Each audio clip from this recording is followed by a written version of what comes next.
ব্রাহ্মণবাড়িয়া সরাইলে নিখোঁজের একদিন পর ময়না আক্তার নামে 9 বছর বয়সী এক শিক্ষার্থীর মরদেহ উদ্ধার করেছে পুলিশ।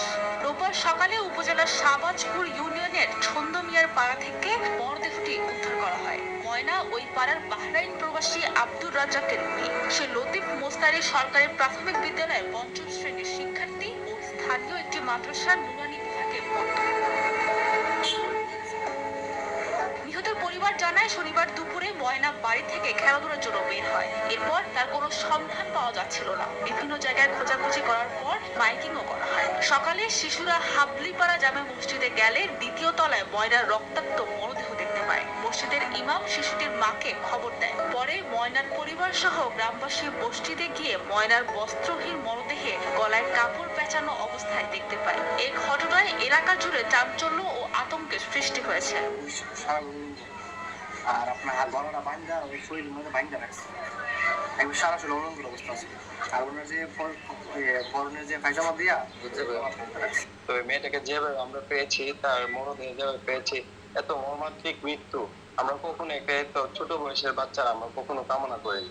মেয়েটা একটা প্রাইমারি স্কুলে পড়ে। এই মেয়েটার কি এরকম শত্রু থাকতে পারে যে মেয়েটার মৃত্যুটা এত কঠিন হবে? আমার ছেলে বলতেছে, ও আম্মা ময়নারে পাইছে মসজিদের ভিতরে মাইরা পানি করতে গেছে।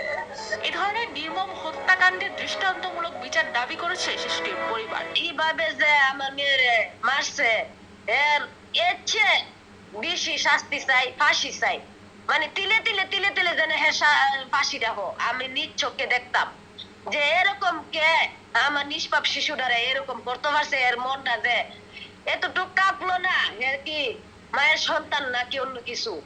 আমি এটা আপনার কাছে, সরকারের কাছে, আইনের লোকের কাছে আমি এই বিচারটা চাই। প্রাথমিকভাবে ধারণা করতেছি যে এটাতে কেউ দুষ্টকারী ঘরে নিয়ে 10 টনের আলামত আমরা দেখছি কিছু মনে হয় এরকম কিছু হয়েছে। এটা তো সুষ্ঠু তদন্ত আমরা থাকি, সুষ্ঠু বিচার থাকি। খবর পেয়ে পুলিশ, পিবিআই ও সেনাবাহিনী ঘটনাস্থল পরিদর্শন করে মরদেহ উদ্ধার করে। সরাইল সার্কেলের অতিরিক্ত পুলিশ সুপার তপন সরকার বলেন, নিহতের মরদেহ উদ্ধার করে ময়নাতদন্তের জন্য ব্রাহ্মণবাড়িয়া জেনারেল হাসপাতালের মর্গে পাঠানো হয়েছে। তার শরীরে আঘাতের চিহ্ন রয়েছে। এই ঘটনায় প্রাথমিকভাবে জিজ্ঞাসাবাদের জন্য 2 জনকে পুলিশি হেফাজতে আনা হয়েছে। ঘটনার তদন্ত চলছে, তবে এই যে ধর্ষণের পর হত্যা কিনা তা জানতে ময়নাতদন্তের রিপোর্ট পর্যন্ত অপেক্ষা করতে হবে। হিসেবে ধরে নেওয়া হচ্ছে। বাহ্যিকভাবে দেখে আসলে বোঝা যাচ্ছে না, সেটা আমাদের গাইড কাজ করতে থেকে তারা সরকার একটু ভালোভাবে যাচাই করা সম্ভব হবে এবং ফাইনালি ডিসিশন পাওয়া যাবে পোস্টমর্টমের পরে। আর তাহলে আমরা 2 জনকে নিয়ে আসছি তাদের জিজ্ঞাসাবাদ করার জন্য। হত্যাকারীকে দ্রুত শনাক্ত ও বিচার আওতায় আনার দাবি গ্রামবাসী। সাবিনা মজুমদার।